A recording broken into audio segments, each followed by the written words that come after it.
Montréal pue. Et ça pue partout. Partout, là, dans tous les quartiers. J'entends déjà les gens rire dans leur voiture. Tout le reste n'est que fumisterie. Donc, on veut un monde qui sent l'eau de Javel.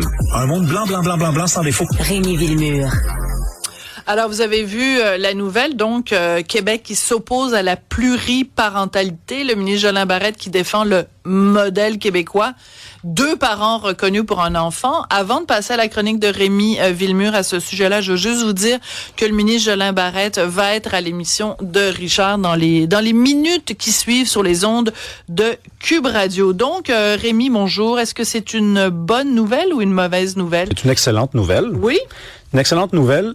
Et d'ailleurs, il faut lire les déclarations de Simon Jolin Barrette aujourd'hui parce que il a dit que dans la charte canadienne, il y avait une telle chose qu'une ambiguïté si considérable entourant le modèle familial, le modèle familial point, le modèle parental, qu'il fallait agir. Parce qu'il disait, et c'était tellement vague comment c'était défini, que 7, 8, 9, 10 personnes pouvaient comme ça décider de devenir les parents d'un enfant. On lui reprochera, ce qu'on reproche souvent à des gens quand on prend une bière puis qu'on nous sort des exemples de même, d'exagérer, d'imaginer le pire, mais s'il existe un domaine d'activité dans la société où il faut anticiper le pire, c'est bien le droit.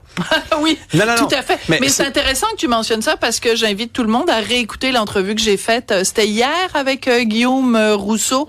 Hugo, je me tourne vers Hugo parce qu'il est ma mémoire, et Guillaume Rousseau, donc qui est juriste et qui lui a écrit un texte justement dans le Journal de Montréal, Journal de Québec, où il dit attention parce que avec cette décision là d'Ottawa, heureusement là il savait pas que Québec allait agir là-dessus, mais en tout cas il disait on ouvre la voie à la polygamie. Mais c'est exact. C'est exact. Puis, c'est ça. On va dire, mais vous exagérez franchement. Que pensez-vous des gens qui ont eu une mère porteuse? Mais on est obligé d'imaginer le pire. C'est ça, être un juriste, c'est connaître l'être humain. L'être humain est fourbe.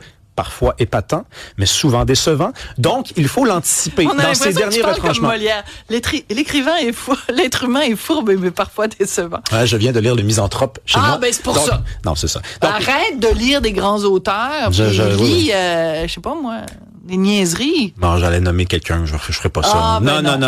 Mais il y a autre chose, Sophie, derrière cette décision-là. Oui, c'est quoi l'angle? Parce que bon, moi, comme je l'ai dit, là, je salue une famille, c'est 2 parents, tout le reste n'est que fumisterie. On pourrait dire ça. Mais, ouais.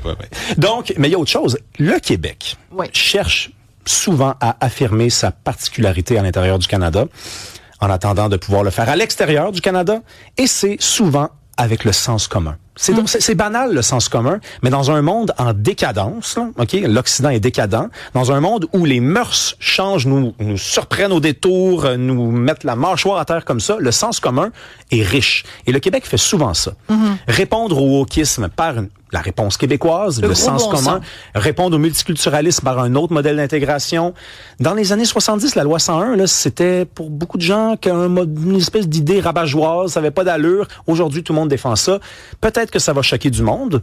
Je remarque quand même que la réaction est, sans être unanime, positive. Il n'y a pas beaucoup de gens qui sortent ce matin pour dire que ça n'a pas d'allure. Là, je salue ça, mais c'est une certaine forme d'affirmation du Québec, ça. Oui, de la société distincte, mais c'est aussi selon moi, ce qui transparaît de tout ça, c'est la préoccupation qui est de remettre l'enfant au cœur des préoccupations, parce que les parents peuvent avoir toutes sortes de modèles de vie conjugale qui leur conviennent, sur lesquels je ne porterai aucun jugement, sauf que j'adore faire ce jeu de mots. Pour moi, un trouble, c'est du trouble plutôt qu'autre chose.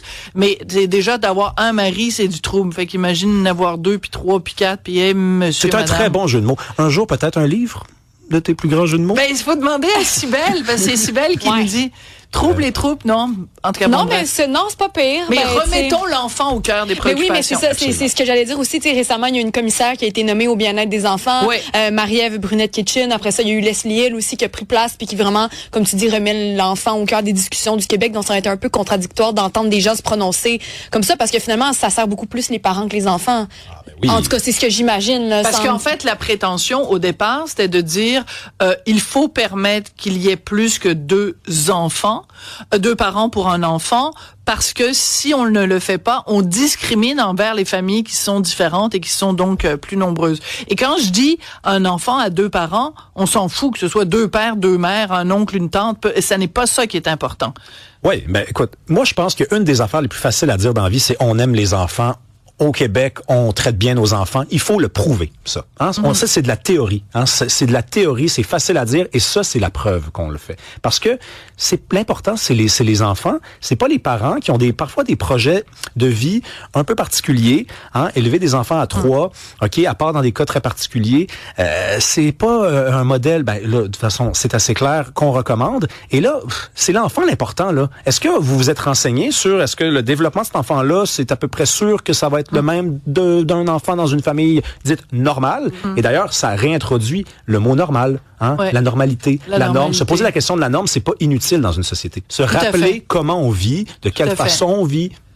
Et j'inviterais tout le monde également pour compléter cette réflexion, parce que vous avez le droit d'être en désaccord, mais pour, disons, éclairer cette discussion-là, une entrevue qu'on a faite la semaine dernière ou celle d'avant avec une avocate en droit de la famille, maître Sylvie Schirm, qui nous disait qu'elle était évidemment tout à fait en désaccord avec la décision d'Ottawa, et elle disait, ben écoutez, elle, dans son bureau, se retrouve plein de parents qui doivent décider, mettons, les vacances quand des parents sont séparés. Est-ce que l'enfant passe, ou tu sais, mettons, la moitié du temps avec papa, ou un des parents? Ben là, quand t'as 3 parents puis 4 parents, là, tu viens juste de compliquer les choses au moment de la séparation. As-tu vu passer la réaction d'une association dont j'oublie le nom, je suis désolé, mais une association féministe qui a défendu la décision de Jolin Barrette, donc de porter en appel. Je pense que c'est PDF pour les droits des femmes, peut-être? Moi, ça m'a quand même surpris, parce que moi qui ai lu ton livre, je m'attends souvent, malheureusement, à être déçu avec les positionnements des groupes féministes. Il y a 2 groupes féministes qui, selon moi,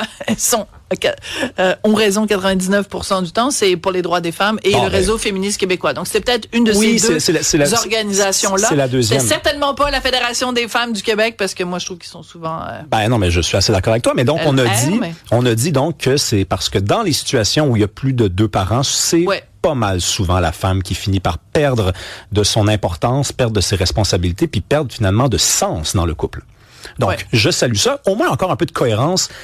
Se poser la question de la norme, je le répète, ce n'est pas inutile dans une société qui veut avancer. C'est pas superflu et c'est pas porter de jugement ceux qui sont en dehors de la norme. C'est juste rappeler que pour que la marge existe, ben il faut aussi qu'il y ait une norme qui soit là. Cybèle, merci. Rémi, merci. Hugo Veilleux, merci beaucoup. Jean-Philippe Leroux, merci beaucoup. Et on salue Fred Bastien à la mise en ligne. Au revoir, à demain. Une autre vision de l'actualité.